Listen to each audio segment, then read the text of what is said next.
the most fascinating problem in the world is, who am I? What do you mean? What do you feel when you say the word I myself? I don't think there can be any more fascinating preoccupation than that, because it's so mysterious, it's so elusive. Because what you are in your inmost being escapes your examination in rather the same way that you can't look directly into your own eyes without using a mirror, you can't bite your own teeth, and you can't touch the tip of this finger with the tip of this finger. And that's why there's always an element of profound mystery in the problem of who we are. This problem has fascinated me for many years, and I've made many inquiries, and there is a certain consensus about this, a certain agreement, especially among people who live in Western civilization. Most of us feel I, ego, myself, my source of consciousness, to be a center of awareness and a source of action that resides in the middle of a bag of skin. And so we have what I have called the conception of ourselves as a skin-encapsulated ego. Now, it's very funny how we use the word I. We don't say, I beat my heart, in the same way as we say, I walk, I think, I talk. We feel that our heart beats itself, and that has nothing very much to do with I. In other words, we don't regard I myself as identical with our whole physical organism. We regard it as something inside it. And most Western people locate their ego inside their heads. You are somewhere between your eyes and between your ears, and the rest of you dangles from that point of reference. It is not so in other cultures. When a Chinese or Japanese person wants to locate the center of himself, he points here to what Japanese call the kokoro, or the Chinese call shin, the heart, mind. Some people also locate themselves in the solar plexus. But by and large, we locate ourselves behind the eyes and somewhere between the ears. We speak of coming into this world. And this whole sensation that we are brought up to have of being an island of consciousness locked up in a bag of skin, facing outside us a world that is profoundly alien to us in the sense that what is outside me is not me. This sets up a fundamental sensation of hostility and estrangement between ourselves and the so-called external world. And therefore, we go on to talk about the conquest of nature, the conquest of space, and view ourselves in a kind of battle array towards the world outside us. Now, actually, it is absolutely absurd to say that we came into this world. We didn't. We came out of it. What do you think you are? Supposing this world is a tree. Are you leaves on its branches, Or are you a bunch of birds that settled on a dead old tree from somewhere else? Surely, everything that we know about living organisms from the standpoint of the sciences shows us that we grow out of this world. That we, each one of us, are what you might call symptoms of the state of the universe as a whole. But you see, that is not part of our common sense. Western man has for many centuries been under the influence of two great myths.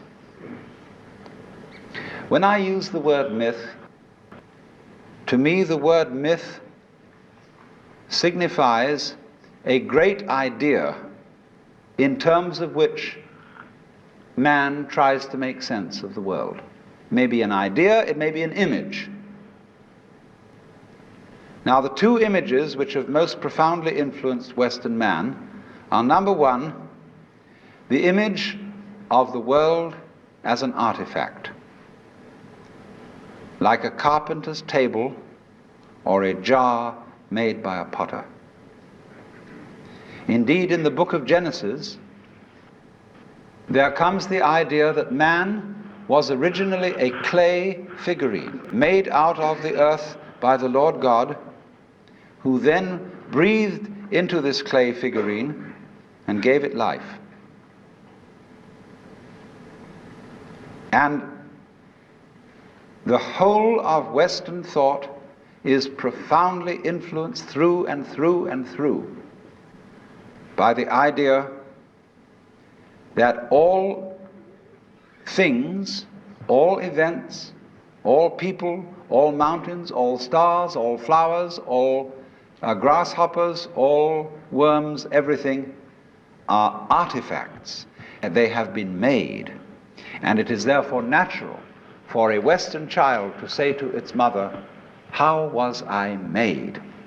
That would be quite an unnatural question for a Chinese child, because the Chinese do not think of nature as something made. They look upon it as something that grows, and the two processes are quite different.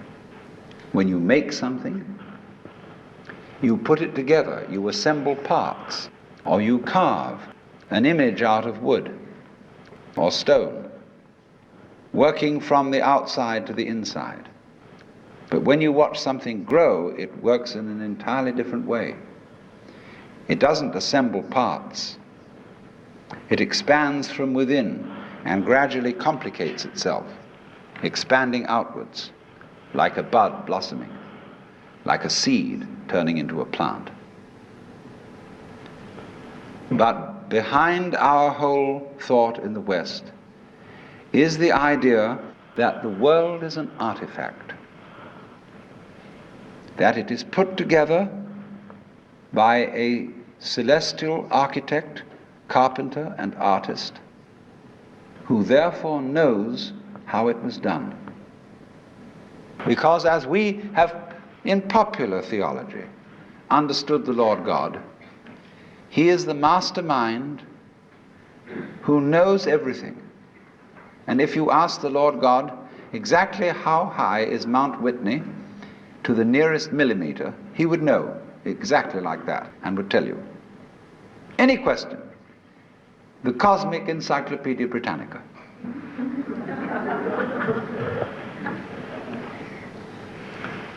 Unfortunately, this particular image or myth became too much for Western man, because it was oppressive to feel that you are known through and through and watched all the time by an infinitely just judge.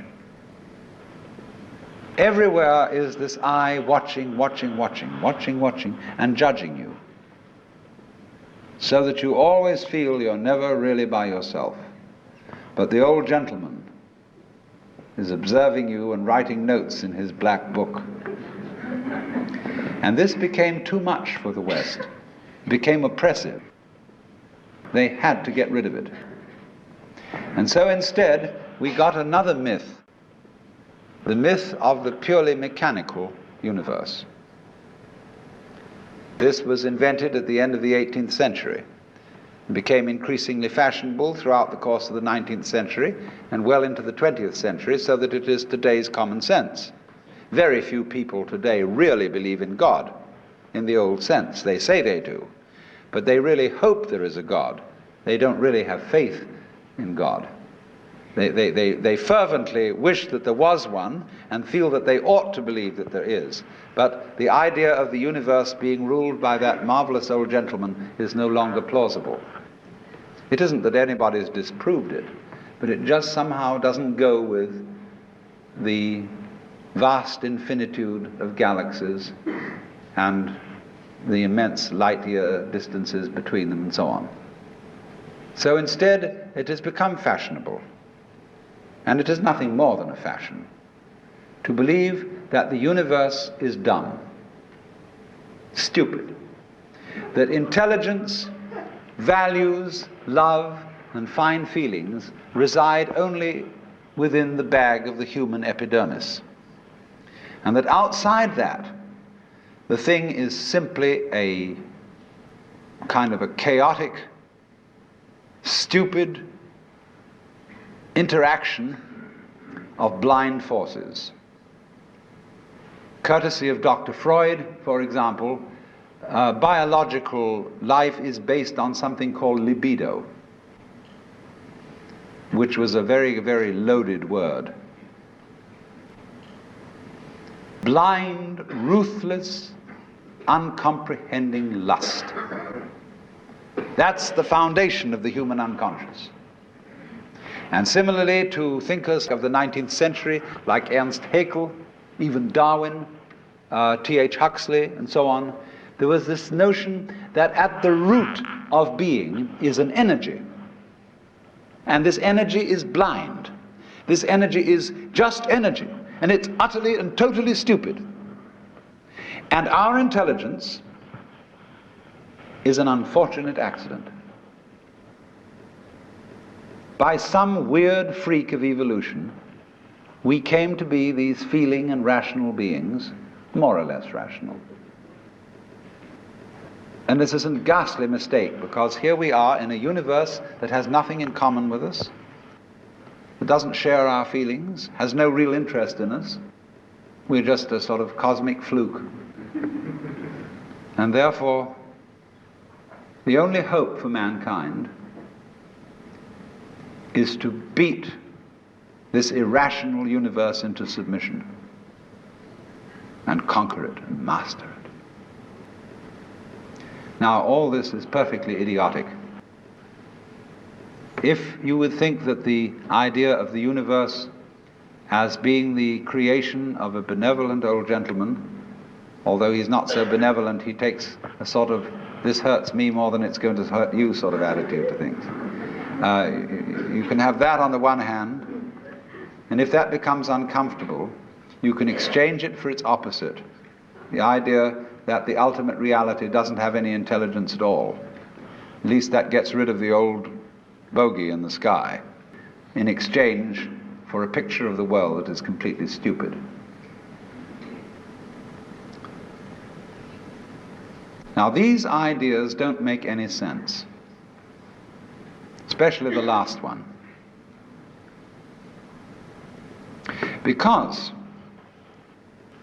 you cannot get an intelligent organism, such as a human being, out of an unintelligent universe. The saying in the New Testament that figs do not grow on thistles nor grapes on thorns, the most fascinating problem in the world, applies equally to the world. You do not find an intelligent organism living in an unintelligent environment. Look, here is a tree in the garden, and every summer it produces apples. And we call it an apple tree, because the tree apples. That's what it does. All right. Now here is a solar system inside a galaxy, And one of the peculiarities of this solar system is that at least on the planet Earth, the thing peoples. In just the same way that an apple tree apples. Now, maybe 2 million years ago, somebody came from another galaxy in a flying saucer and had a look at this solar system, and they looked it over and shrugged their shoulders and said, just a bunch of rocks. And they went away. Later on, maybe 2 million years later, they came around and they looked at it again. And they said, excuse me, we thought it was a bunch of rocks, but it's peopling. And it's alive. After all, it has done something intelligent. Because you see, we grow out of this world in exactly the same way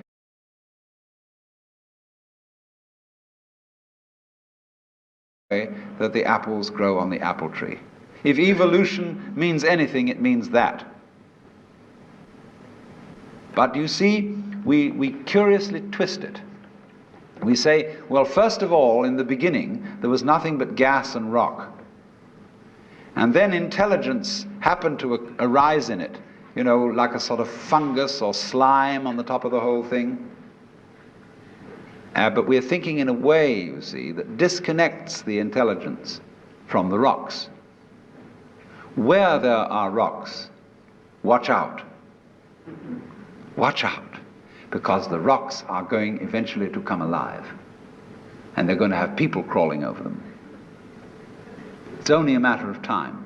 Just in the same way as the seed, the acorn, is eventually going to turn into the oak, because it has the potentiality of that within it. Rocks are not dead. You see, it depends on what kind of attitude you want to take to the world. If you want to put the world down, you say, oh, well, fundamentally it's only just a lot of geology. It's a stupidity. And it so happens that a kind of a freak comes up in it which we call consciousness. And that's an attitude that you take when you want to prove to people that you're a tough guy, that you're realistic, that you face facts, and that you don't indulge in wishful thinking. It's just a matter of role-playing. And you must be aware of these things. They are fashions in the intellectual world. On the other hand, if you